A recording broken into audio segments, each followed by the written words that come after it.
కళ్ళిరుసుకుందే కోడెలాగల్లే యాప పుల్లల షేదు నమిలిందే రామ రామ రామ రామ తలకు పోసుకుందే నా నేల తల్లే అలికి పూసుకుందే ముగ్గు సుక్కల్లే సత్తి ముటల్లే సగబెట్టుకుందే బాయి గిర్కన పల్లె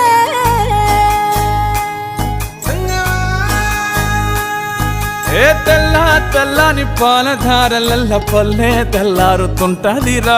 గుళ్ళోని గంటలు కాడెట్ల మెడలోన జంటగా మోగుతూ ఉంటాయిరా నాగలి భుజాన పెట్టుకుంటే దోస్తులు చెయ్యేసినట్టేరా కొట్టు గోదా పక్కన ఉంటే కొండంత బలగం ఉన్నట్టురా చల్లగాలి మోసుకొచ్చెరా సేను శిలకల ముచ్చట్లు దారి పొడుగు సెట్ల కొమ్మలా రాలుతున్న పూల సప్పట్లు గట్టి మోపులు కాల్వ కట్టులు చెమట